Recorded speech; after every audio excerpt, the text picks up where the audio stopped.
en cette fin de matinée, nous avons plusieurs plaisirs. Le plaisir d'écouter Nicole Bochet, qui fait partie maintenant de notre troupe. On l'a déjà fait intervenir à plusieurs reprises. Et c'est l'incarnation à la fois de l'intelligence de l'aidant et aussi de l'expérience douloureuse de l'aide, surtout lorsqu'elle s'interrompt douloureusement. Et c'était le cas il y a quelques semaines. Donc je remercie d'être là, c'est important.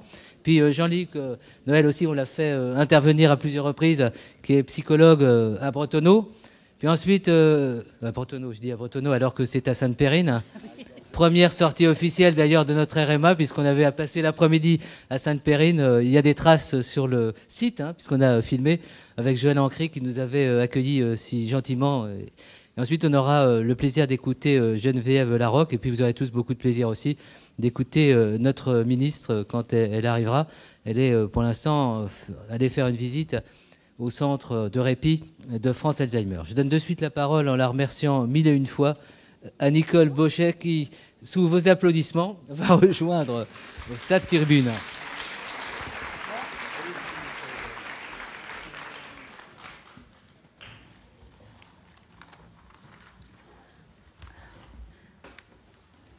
Eh bien, bonjour à tous. Peut-être que je baisse. Je suis un peu petite, non ? Je vous remercie de m'avoir donné la parole. Je ne suis qu'une aidante, donc une ex-aidante. Et je vais essayer de vous parler un petit peu de choisir et décider ensemble, parce que c'est le thème. Et que ces trois termes, pour moi, ont leur importance. Puis ils m'aident à réfléchir à ma situation d'aidante. Alors je vais les prendre les uns après les autres. Donc d'abord, en ce qui concerne choisir. Pour moi, en premier lieu, est-ce que la maladie d'Alzheimer est-elle un choix ? Certains diront oui. Refuge dans l'oubli quand le présent ou le passé sont trop lourds. D'autres diront non, la maladie, quelle qu'elle soit, n'est pas un choix de la personne malade. Et si c'était le choix de l'entourage qui ne comprend pas les bizarreries du vieillissement? Qui choisit l'entrée en maladie? Le malade, le proche, l'entourage. Ce premier choix me paraît vraisemblablement très déterminant pour la suite. Si la personne Alzheimer est la première à le penser et à oser l'exprimer, ces démarches relèvent de son choix et facilitent l'entrée en maladie, même si l'entourage estime qu'il s'agit d'une autosuggestion. Si elle n'ose pas l'exprimer, elle peut choisir de lutter seule, au risque de ne pas être comprise par son entourage et d'aggraver son cas. Si la personne Alzheimer n'a pas conscience d'être malade, ou du moins ne veut pas l'exprimer, la tension entre elle et son proche peut devenir insupportable, sans pour autant conduire au choix d'entrer en maladie, car pour cela, il est nécessaire d'avoir un avis médical. Cette phase d'incertitude peut durer des années et rendre la vie difficile dans un couple. Comment choisir si la parole est impossible? Chacun cherche sa solution, mais il y a comme un abcès qui grossit tous les jours, devient de plus en plus douloureux et n'éclate pas. Comment choisir de crever cet abcès alors que les conséquences prévisibles sont terrifiantes? Choisir de ne rien faire, c'est aussi prendre le risque d'une entrée en maladie, trop tardive pour en ralentir les effets. Est-ce donc un choix ou un défaut de responsabilité? Oui, mais peut-on de gaieté de cœur faire courir le risque à l'autre de perdre l'idée de son autonomie? Qui peut aider à faire le bon choix? La famille, les amis peuvent exprimer des points de vue, mais il faut bien en passer par le corps médical. Et si le potentiel malade refuse de consulter ou, lors d'une consultation chez un généraliste, de parler des problèmes qu'il rencontre. Comment répondre à l'inquiétude de celui qui a peur d'être piégé? Face à toute maladie, même incurable, mais qui ne détruit pas l'intelligence, il me paraît possible de parler. Lorsque la perspective est une disparition progressive des neurones, comment avoir le courage d'en évoquer ensemble les conséquences? Nul ne peut être soigné contre son gré, dit-on. L'hospitalisation d'office menace celui dont le comportement devient gênant pour l'entourage. Quelle culpabilité pour le proche d'en arriver là et d'avoir une entrée en maladie fulgurante sans avoir pu la choisir ensemble. La vie à deux peut basculer d'un coup. C'est la conséquence d'un non-choix, d'une non-décision, mais surtout d'un non-dialogue sur ce qui inquiète. Comment éviter cette solitude à deux? Cette période très pénible peut être écourtée par le diagnostic précoce. Mais pourquoi entrer plus tôt dans la deuxième phase, encore plus difficile, sans espoir de guérison? Si au moins cela permettait d'arrêter l'évolution, je pourrais peut-être admettre que l'on se permette de déstabiliser une personne. Dans l'état actuel des connaissances, il me semble que cette attitude est très cruelle. Mais c'est vrai aussi qu'elle peut permettre de donner à la personne diagnostiquée la possibilité, si elle en a la force, de choisir comment elle souhaite être ou non soignée, de préparer l'avenir pour elle-même et pour ses proches. Existe-t-il un véritable libre choix? Alors ensuite, confronté à la maladie neurodégénérative, que peut-on choisir? Lorsque le diagnostic est plus ou moins clairement tombé, que faire pour lutter contre le sentiment de noyade, d'étouffement? Comment savoir ce que l'autre ressent? En parler ou se terrer? Quelle que soit la maladie, je crois sincèrement qu'il est important de savoir contre quoi, contre qui il va falloir se battre. Pensons à toutes ces personnes malades, mais dont la maladie ne porte pas de nom. Cette situation est très très difficile à vivre. Oui, j'ai croisé des personnes qui luttent contre des symptômes, mais dont nul ne connaît, ne serait-ce que le nom, et par conséquent sont très très seuls. D'autres ont eu brutalement le nom de leur maladie après des années d'attente. Est-ce positif ou négatif? Pour moi, m'a dit l'une d'entre elles. Personnellement, je pense préférable de savoir, même si ce nom veut dire incurable dans l'état actuel de nos connaissances. Mais je ne suis pas atteinte. Même si des progrès ont été faits dans l'annonce d'un diagnostic, cette révélation ne peut être que brutale. Basculement de la relation entre deux personnes bien portantes à une relation malade et bien portant. Ce n'est pas un choix. À partir du moment où il y a diagnostic, la médecine s'introduit dans la relation. Se pose alors la question de la confiance. Toutes les attitudes sont possibles, depuis la confiance aveugle en la médecine jusqu'à son rejet. Rien ne dit que les malades et leurs aidants ont la même approche. Cela est-il souhaitable, nécessaire, indifférent? Peut-on travailler cette question? Avons-nous la même attitude qu'il s'agisse d'un proche ou de nous-mêmes? Avons-nous le droit de protéger et donc de cacher plus ou moins la vérité dans l'intention de ne pas désespérer la personne malade? Réglementairement, seule la personne malade a le droit de connaître la vérité médicale. C'est elle qui peut donner le feu vert pour qu'une autre personne, qu'elle, soit également informée. Dans le cas d'une maladie neurodégénérative, cette règle est-elle applicable, notamment lorsque le diagnostic est tardif? Après le diagnostic, Certaines personnes choisissent de ne jamais révéler à leur entourage qu'elles sont malades, dans l'espoir, vraisemblablement, que le regard des autres ne change pas. Dans le cas de la maladie d'Alzheimer, une telle attitude est envisageable jusqu'à un stade peu avancé. Ultérieurement, que faire? Certaines autres personnes dénient être atteintes. Est-ce un choix ou un symptôme?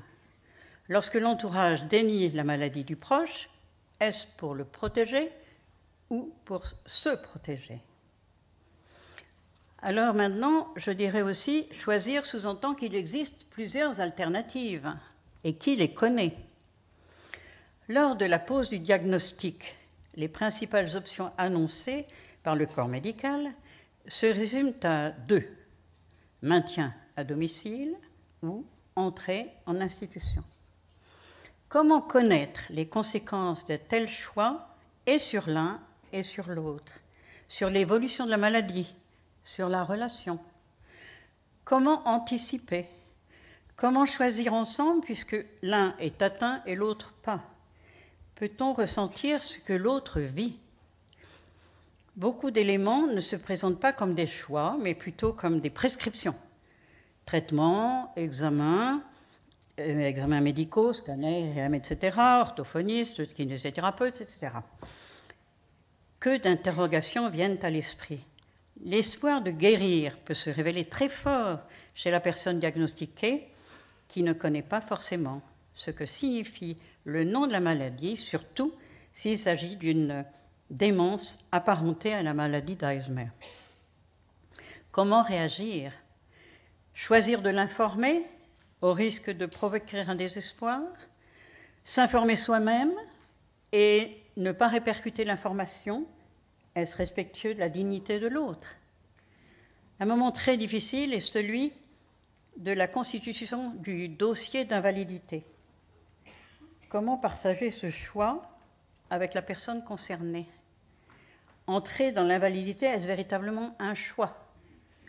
Classement GIR 2 ou 1 à ces stades, quelle compréhension en a la personne? Alors maintenant, je parlerai de décider. Beaucoup de décisions sont à prendre. Comment se faire aider? Demander des avis à des personnes à qui l'on a confiance, c'est-à-dire dont on connaît l'attitude par rapport à la maladie touchant le cerveau. Tel a été mon cas, et je n'ai qu'à m'en féliciter, car j'ai eu la chance d'être mise en relation avec Catherine Olivet, qui m'a mise en relation immédiatement avec Joël Ancry de Chardon-Lagache. Dans cette période, je dois reconnaître que j'ai dû prendre les décisions seule. Était-il possible d'agir autrement? S'informer est plus ou moins à la portée de tout un chacun. Encore faut-il le vouloir. Décider de ne pas s'informer, est-ce faire l'autruche ou tout simplement être confiant à la médecine? En dehors des grandes décisions, maintien à domicile ou institution, des décisions sont à prendre jour le jour pour conserver à la personne malade le plus de confort possible, de liberté, de respect de sa dignité, sans la mettre en situation d'échec. Peut-on, doit-on laisser la personne malade décider elle-même? Comment l'aider à maintenir son autonomie et lui faire confiance? Dans certains cas, c'est elle-même qui décide d'arrêter des activités et s'arrange pour le faire comprendre. Dans d'autres cas, ce sont les autres qui décident en invoquant, par exemple, la sécurité. Est-ce vraiment une bonne raison? Bien des comportements du malade sont a priori incompréhensibles et pourtant, ils ont vraisemblablement une signification. Décider de les accepter peut induire des rejets par l'entourage. Décider de les contrecarrer peut faire naître de l'agressivité. Comment trouver le juste équilibre? Si décider devient de plus en plus difficile pour la personne malade, il est tout de même très longtemps possible de la faire participer aux décisions, lui donner l'information, lui laisser sa signature. Est-ce une comédie, une perte de temps ou du respect? Alors maintenant, il y a ensemble. Qui fait partie de cet ensemble? Il ne se réduit pas à un couple aidé-aidant. À tout moment ou presque apparaissent la famille, les amis, l'entourage et les professionnels. Cet ensemble très hétérogène représente un poids considérable dans les choix et décisions. Habitué à vivre, choisir et décider à deux, le couple va devenir dépendant de personnes extérieures. Soutenu par la famille, les amis, il lui faut écouter les avis des uns des autres. En un sens, ces avis aident à réfléchir, à mieux clarifier les arguments, mais font entrer dans une phase de déni du droit du malade à participer aux décisions. Chacun agit en fonction de sa propre personnalité, de son expérience, de sa connaissance, ancienne ou plus récente, de la maladie, de sa capacité à supporter les dérives de comportement, de son désir de protéger les dents, de sa perception de la phase précédant le diagnostic. Cet ensemble comporte aussi, bien évidemment, des professionnels. Tant que la personne malade peut encore être à l'extérieur du domicile avec des professionnels, hôpital de jour, accueil de jour, le couple peut maintenir une vie normale à son domicile. Que faire si les comportements du malade deviennent difficiles à supporter, et pour les professionnels et pour les autres malades? Il n'est plus question de décision ensemble. Votre couple est exclu. Bien sûr, avec tous les égards et la proposition de solutions alternatives. Mais un jour, il n'existe plus d'alternative, puisque le comportement en groupe n'est plus acceptable.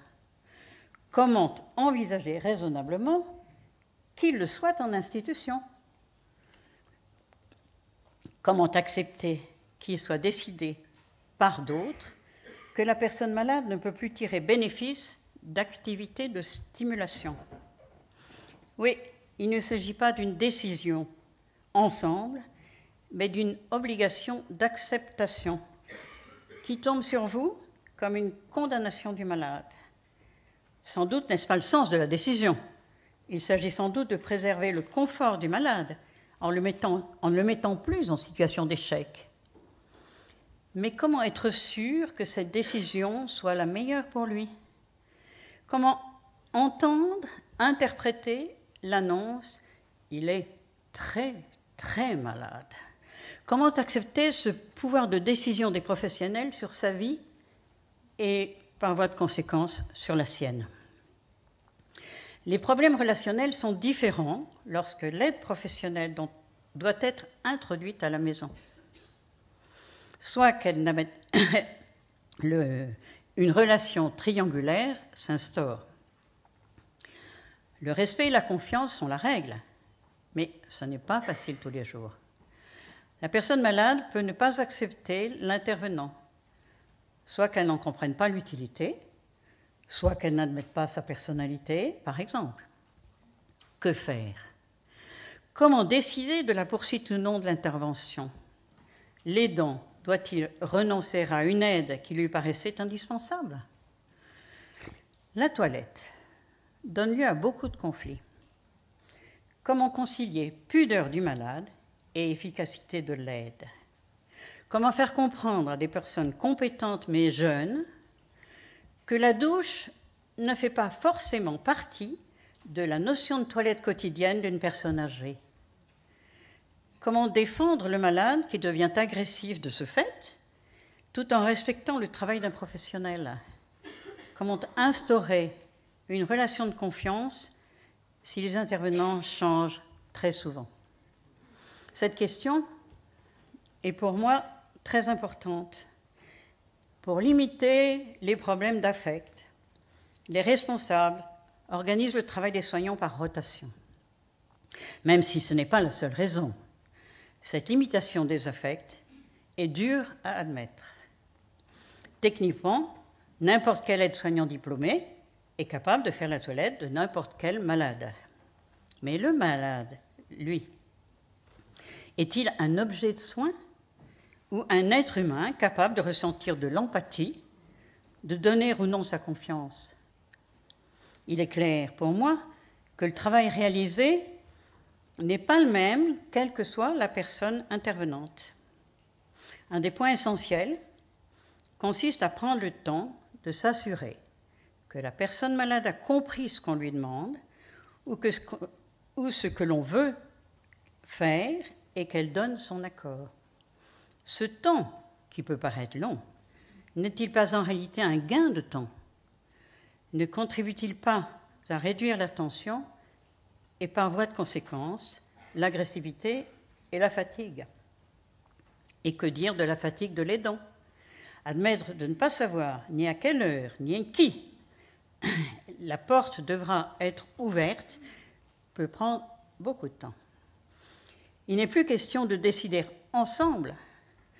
Cependant, comment exprimer sa reconnaissance envers toutes ces personnes qui permettent de maintenir le malade à la maison? Lorsque le malade n'est plus accepté dans un centre, si les moyens financiers le permettent, il est possible d'obtenir l'aide d'auxiliaires de vie. Dans ce cas, une relation régulière peut être instaurée au bénéfice du couple. Cette relation de confiance permet d'associer l'auxiliaire de vie aux décisions à prendre au jour le jour, tout en conservant la maîtrise de la situation. Mais comment être aidé suffisamment pour résister à l'aggravation de la maladie lorsque les ressources financières sont faibles? L'APA permet, je crois, d'obtenir un maximum de 10 à 12 heures d'auxiliaire de vie par semaine. Il reste donc plus de 150 heures sous la seule responsabilité de l'aidant.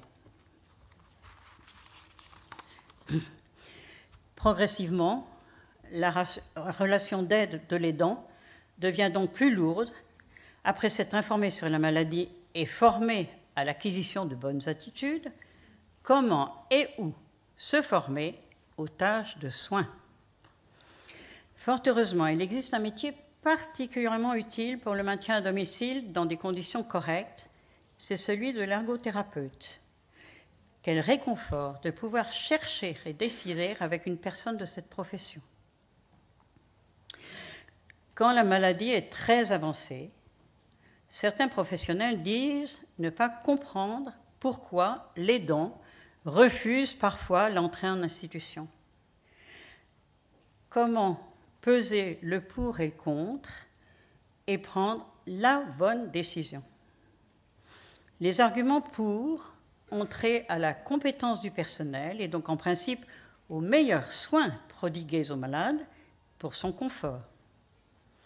Est-ce un argument valable réellement pour le malade ou élaboré dans le but de déculpabiliser l'aidant?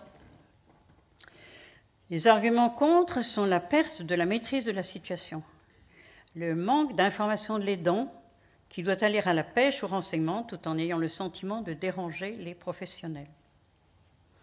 À l'hôpital ou en institution, comment accepter de perdre cette maîtrise? Comment faire comprendre que l'on est habitué à connaître les détails de la vie de tous les jours et que cette connaissance est nécessaire à l'établissement de la confiance? Comment ne pas avoir l'impression que l'on ne vous fait pas confiance? Comment admettre que la connaissance par l'institution de l'aider soit celle d'un malade uniquement? Comment le retrouver au milieu d'autres malades? Comment ne pas penser que cette situation puisse accélérer sa perte d'autonomie? Enfin, c'est bien ensemble qu'il me paraît important de partager la patience. Le patient Alzheimer n'a-t-il pas surtout besoin de la patience de ceux qui l'accompagnent, chacun dans son domaine, mais tous ensemble? Je vous remercie de votre attention.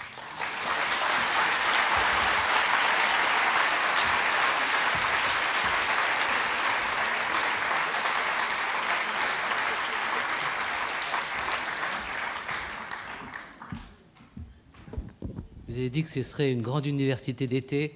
Depuis le matin, quand on s'est retrouvés, vous voyez à quel point on a des rendez-vous extrêmement forts avec la réalité de la maladie. Et on voit toutes les intelligences qu'on peut partager, toutes les émotions aussi. Merci à Nicole de son intervention.